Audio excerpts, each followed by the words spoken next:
But the big brokerage call of the day, that is the CLSA view on Zee. It's after a while that we've seen a large brokerage come out with a note on Zee Entertainment. And should we get in Harsh to try and talk about this? Harsh, I haven't seen a report on Zee for a while. What is CLSA's argument?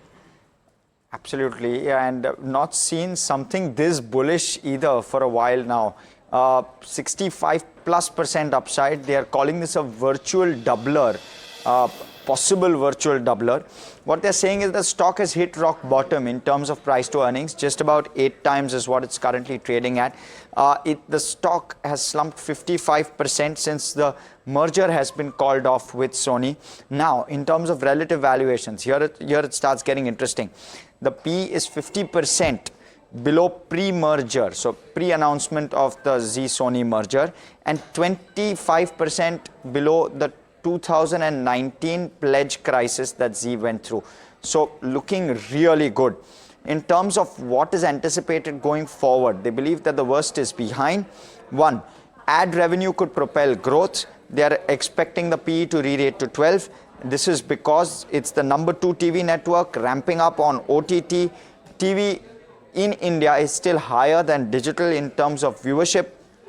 TV ad spends have been subdued and in fact are at peak pre-COVID levels even now. They're expecting on a conservative basis a single-digit TV ad spend growth over the next couple of years, and despite that, Zee, if it even clocks a 6% total ad spend growth, and I'm not just talking TV, total ad growth for Zee, if it's just about 6% FY25 to 27, they are expecting EBITDA to grow at 22% and PAT to grow at 33% FY25 to 27. So extremely strong margin expansion is what they are expecting on top of the 9% expansion that we saw in the Q3 quarter.